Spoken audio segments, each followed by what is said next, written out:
राजेंद्र गांधी अपने YouTube channel में आपका स्वागत करता हूं। अगर चैनल पर नए हैं तो सब्सक्राइब कर लें। आज की वीडियो में हम आपकी 11वीं कक्षा की पाठ्यपुस्तक भास्वती भाग 1 के 10वें पाठ के अभ्यास पर चर्चा करेंगे। तो आइए शुरू करते हैं। पाठ का नाम है यद भूत हितम तत्सत्यम। जो प्राणियों के हित में है वही सत्य है। पहला प्रश्न है अधोलिखिता नाम प्रश्नानाम उत्तराणि संस्कृत भाष्याद्यानि। नीचे लिखे प्रश्नों के उत्तर संस्कृत भाषा में दो। पहला, अस्याः कथायाः लेखकः कः अस्ति। इस कथा के लेखक कौन है। उत्तर, अस्याः कथायाः लेखकः आचार्यः केशवचंद्र दासः अस्ति। इस कथा के लेखक आचार्य केशवचंद्र दास हैं।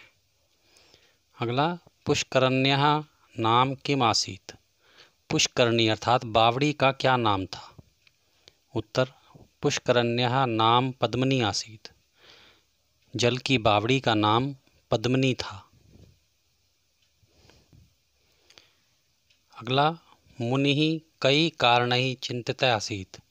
मुनि किन कारणों से चिंतित था। उत्तर, पुष्करण्याः जलम प्रतिदिनं प्रदूषितं भवति स्म। बावड़ी का जल प्रतिदिन प्रदूषित हो रहा था। तत्प्रदूषितं जलम पीत्वा जनाः अपि रुग्णाः भवन्ति। उस प्रदूषित जल को पीकर लोग भी बीमार हो रहे थे। कथम पुष्करणितः पंकोद्धारः भवेत्। इस बावड़ी से कीचड़ को कैसे निकाला जाए। ये भी कारणै मुनि चिंतितः आसीत्। इन कारणों से मुनि चिंतित था। अगला है मुनि जनान किम अपृच्छत्। मुनि ने लोगों से क्या पूछा। उत्तर, मुनि अपृच्छत्। मुनि ने पूछा किम अभवत्, क्या हुआ। किमर्थम भवन्तः एनम ताड़यन्ति। तुम इसे क्यों मार रहे हो। अगला, बालकः कृष्णः पुष्करण्याः विषये किम अकथयत्। बालक कृष्ण ने पुष्करणी के विषय में क्या कहा। उत्तर, बालकः कृष्णः अकथयत्। बालक कृष्ण ने कहा अस्मिन् जले एको महान मत्स्य अस्ति। इस जल में एक बहुत बड़ी मछली है। अगला, महामत्स्यस्य संधानम कुत्र न प्राप्तम। उस बड़ी मछली का पता कहाँ नहीं चला। उत्तर, महामत्स्यस्य संधानम पुष्करण्याम न प्राप्तम। बड़ी मछली का पता बावड़ी में नहीं चला। अगला, वास्तविकम सत्यम किम अस्ति। वास्तविक सत्य क्या है। उत्तर, यत् अत्यंतम भूत हितम तत् वास्तविकम सत्यम। जो प्राणियों के हित में है वही वास्तविक सत्य है। दूसरा प्रश्न है मातृभाषया भावार्थम लिखत। मातृभाषा में भावार्थ लिखो। का भाग है पुष्करणीतः पंकोद्धारः न भवति।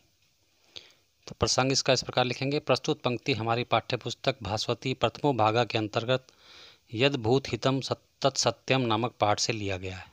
इसके लेखक आचार्य केशवचंद्र दास हैं। भावार्थ, पुष्करणी अर्थात बावड़ी से कीचड़ नहीं हट सकता क्योंकि गांव के लोगों का इस ओर ध्यान नहीं है।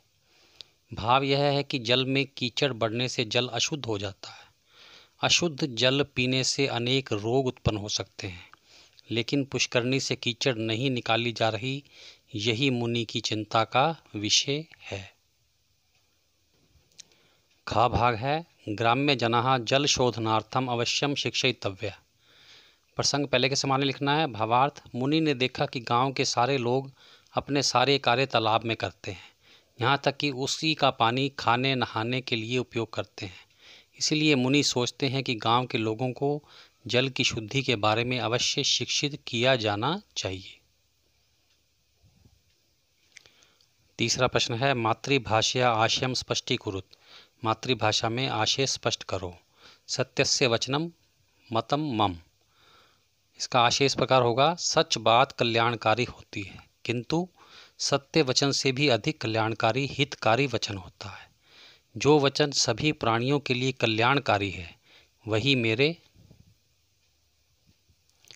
विचार में वास्तविक सत्य है, फिर चाहे वह सत्य ना भी हो।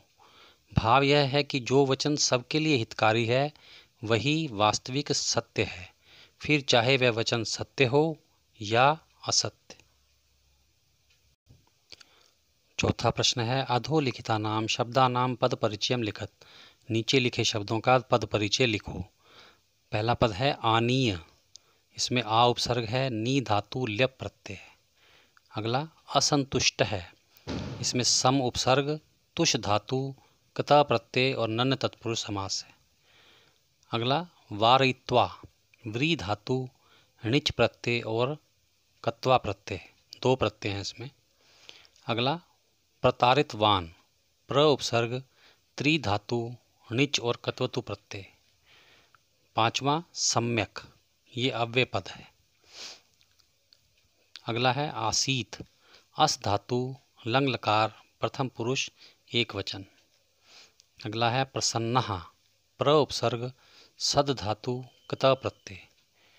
अगला श्रेय, श्रेयस शब्द, प्रथमा विभक्ति, एक वचन। अगला है परिष्करणम, परि उपसर्ग, क्री धातु, ल्युट प्रत्यय। अगला है प्रथमतः, प्रथम शब्द, तसिल प्रत्यय। पांचवा प्रश्न है रिक्त स्थानानि पूरयत। रिक्त स्थान भरो। पहला पुष्करणीम परितः नाना वृक्षा सन्ति। बावड़ी के चारों ओर अनेक प्रकार के वृक्ष हैं, तो यहाँ हम भरेंगे परितः, चारों ओर। केन प्रकारेण इमेह जना बोधयितव्या, किस प्रकार इन लोगों को समझाना चाहिए, तो यहाँ भरेंगे इमे जना, इन लोगों को। अगला प्रदूषितम जलम पीत्वा जना अपि रुग्णा भवन्ति। प्रदूषित जल पीकर लोग भी बीमार होते हैं, तो यहाँ हम भरेंगे पीत्वा, पीकर। अगला जले अस्मिन एको महान मत्स्य हस्ति। इस जल में एक बड़ी मछली है। एको महान मत्स्य है, एक बड़ी मछली। अगला है श्वः प्रभाते बंध छेदम कृत्वा जलम निष्कासयत। कल सुबह बांध में छेद करके जल को बाहर निकालो। बंध छेदम मतलब बांध के छेद को। छठा प्रश्न है संधि छेदम कुरुत। संधि छेद करो। पहला तत्रैव, तत्र जमा एव, सोपि सह जमा अपि, पंखोद्धारय, पंक जमा उद्धारय, अस्मिन् अवसरे, अस्मिन् जमा अवसरे, यथेच्छम, यथा जमा इच्छम। सातवां प्रश्न है सविग्रहम समास नाम लिखत। विग्रह करके समास का नाम लिखो। पहला पद है तट संलग्नः, तो विग्रह बनेगा तटे संलग्नः, किनारे के साथ लगे हुए, तो इसमें समास का नाम बनेगा सप्तमी तत्पुरुष। अगला है असंतुष्टः, विग्रह न संतुष्टः, जो संतुष्ट नहीं है, तो समास का नाम नए तत्पुरुष। मिथ्यावादी, मिथ्या वदति यस, मिथ्या वदति सह, जो झूठ बोलता है वह, समास का नाम बहुव्रीहि। अगला है कंपित कंठेन, विग्रह बनेगा कंपितः कंठः यस्य सः, जिसका कंठ यानी गला कांप रहा है वह, समास का नाम बहुव्रीहि। अगला ग्राम्य जनान, विग्रह ग्राम्यस्य जनान, गांव के लोगों को, तो समास का नाम षष्ठी तत्पुरुष। बंधच्छेदम, बंधस्य छेदम, बांध के छेद को, समास का नाम षष्ठी तत्पुरुष। निर्मलम मलानाम अभाव, यानी मल से रहित, समास का नाम बनेगा अव्ययी भाव। और अगर हम इस प्रकार लिखेंगे निर्गतम मलम यस्य स, जिसकी मैल निकल गई है वह, तो समास का नाम भी बदल जाएगा, वो हो जाएगा बहुव्रीहि। प्रिय विद्यार्थियों, इसी के साथ आज का वीडियो समाप्त होता है। धन्यवाद। आप सबका कल्याण।